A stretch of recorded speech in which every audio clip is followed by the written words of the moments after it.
पत्रकार लोगों से एक पैगाम हम जम्मू कश्मीर की आवाम को भेज रहे हैं। उसमें ये पैगाम, खुशी का पैगाम भेज रहे हैं कि हमारे वकील जो सुप्रीम कोर्ट ने ये जो पटिशनें हमने दायर की हुई हैं बड़ी मजबूती के साथ 370 रियासत के दर्जे की 35A की सुनवाई जो honourable chief justice of India कर रहे हैं और एक बेंच कर रहा है, बड़ी मजबूती के साथ अपनी दलीलें रख रहे हैं। लेकिन अफसोस की बात यह है कि सरकारी वकीलों के पास कोई ठोस प्रोग्राम और पॉलिसी नहीं है।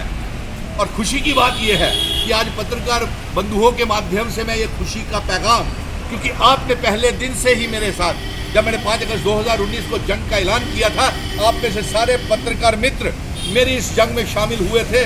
मैं अकेला ही चला था जानिबे मंजिल की ओर, लोग मिलते गए, कारवां बनता गया और आप लोगों ने, अवाम ने मिल करके इस कारवां को चला दिया। और आज हम सड़कों से, पार्लियामेंट से होते हुए सुप्रीम कोर्ट तक ये पहुंच गए और वहां से हमें 370 35 इलाहा की शर्तें वापिस आएंगी। और हंसी इस बात की आ रही है मेरे पत्रकार मित्रों, जिस तरीके की दलीलें, झूठी दलीलें सरकारी वकील दे रहे हैं, वो हंसी और मजाक का पात्र बने हुए हैं। देखिए आप, वो ये जो फैसला 370 का तोड़ने का था, ये एक सियासी एजेंडा पूरा किया गया, ये कोई एग्जीक्यूटिव फैसला नहीं था।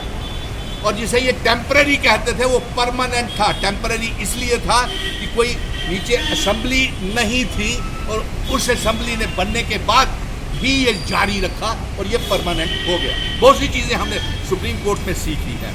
और मज़े की बात आपको ये पत्रकार मित्रों में ये बताऊं कि ये कहते हैं कि ये सही फैसला है सरकार का। अगर ये सही फैसला है तो मैं ये इनसे पूछना चाहता हूँ, जिन्होंने ये तोड़ा है 370 को, कि हमारे जम्मू कश्मीर की 1 करोड़ 30 लाख आवाम का राइट ऑफ सेल्फ डिटर्मिनेशन, हमारा आत्मनिर्णय का अधिकार कहाँ है? हमसे पूछा नहीं गया। हमारी जमीनों के कानून बदल दिए, हमारे महाराजा हरि सिंह जी डोगरा रियासत का आपने नक्शा बदल दिया। और साथ में क्या ये मानव अधिकारों का उल्लंघन नहीं है? जब आप रियासत की बात, रियासत तोड़ दी, जब आप रियासत की बात कर रहे हैं, जब रियासत की बहाली कहा जाता है कि रियासत बहाल कीजिए, तब ये कहते हैं कि कहीं ना कहीं ये हालात ठीक नहीं है। दूसरी तरफ एक नोटिस डाल के कहते हैं कि हालात ठीक है। दो मुही बिल्कुल, आपने बिल्कुल सही, मेरे पत्रकार मित्र सही पकड़ रहे हैं, सही पकड़े हो आप। लेकिन इसके जवाब में मैं ये कहूँगा कि अफसोस इस बात का आता है कि मैंने जम्मू कश्मीर की आवाम का, 1 करोड़ 30 लाख आवाम का दिल जीत लिया। जम्मू और कश्मीर को एक साथ बिठा दिया। यहाँ की जम्मू कश्मीर, लद्दाख और पीओके गिलगित बल्टिस्तान की आवाम का भी आत्मात जीत लिया। किसके ऊपर? डोगरा रियासत की वापसी के ऊपर। किसके ऊपर? इंस्ट्रूमेंट ऑफ इलाक की शर्तों की वापसी के ऊपर एतमाद मिशन स्टेटहुड ने जीत लिया। लेकिन आज पूरे मुल्क में एक दौड़ सी लगी हुई है।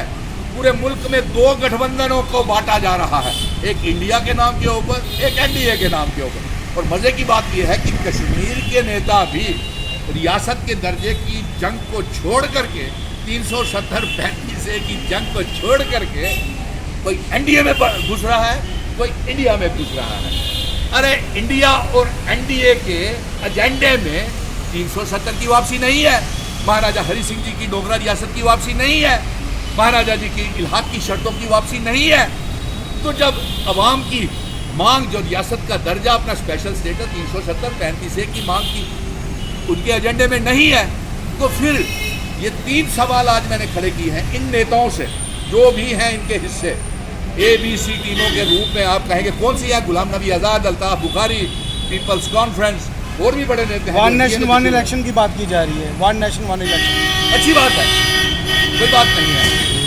इसके संदर्भ में मैं ये कहूँगा कि जम्मू कश्मीर में वही सरकार और वही मुख्यमंत्री बनेगा जो हमारे मिशन स्टेटहुड के रोड मैप के ऊपर चलेगा। और वो रोड मैप है जम्मू कश्मीर और लद्दाख, पीओके गिलगित। जो एनडीए और इंडिया जा रहे हैं, वही लोग, उन लोगों के साथ तो आप भी बैठ के उठते थे। बिल्कुल, मैं मिशन स्टेटहुड का एजेंडा, पत्रकार मित्रों, मैं मिशन स्टेटहुड का एजेंडा बता रहा हूँ। आपने बिल्कुल सही कहा, बिल्कुल सही कहा, क्योंकि ये इस संदर्भ में मैंने पत्रकार मित्रों, मैंने आपसे पहले ही कहा था, मैं जम्मू और कश्मीर के लोगों के साथ साथ नेताओं को और पॉलिटिकल पार्टीज को इकट्ठा बिठाऊंगा।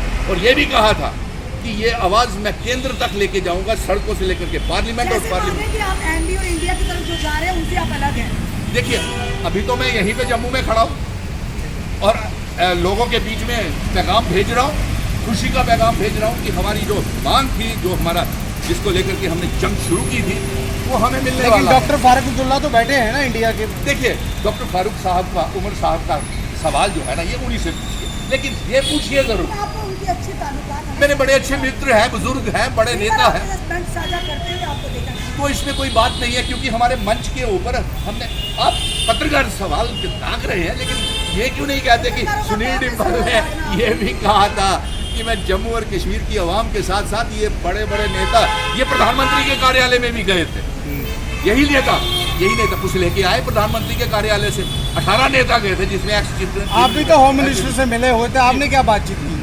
मैंने तो रियासत के दर्जे की वापसी की मांग की और मैं सब मांग कर रहा हूँ और आज भी जंग लड़ रहा हूँ। और मज़े की बात यह है, मुबारक किया आप लोगों के माध्यम से, क्योंकि आप एक जरिया है लोगों तक पैगाम पहुँचाने का। और 3 सवाल मैंने आज खड़े किए हैं कि एनडीए और इंडिया के गठबंधन में रियासत के बारे में एजेंडा क्यों नहीं। फिर तीसरा ये है कि आप बताएं, ये एनडीए और इंडिया बताए कि जब हमारी रियासत 370-35 से महाराजा हरि सिंह जी की डोगरा रियासत को तोड़ा गया, यूनियन टेरिटरी बनाया गया, तो ये आपके एजेंडे में क्यों नहीं है? एक मिनट, तो फिर हमारा राइट ऑफ सेल्फ डिटर्मिनेशन कहाँ गया? क्या आप नहीं सोचते हैं कि हमारे साथ डोगरों के साथ एक खिलवाड़ हुआ है, वो पूरी जनता जानती है।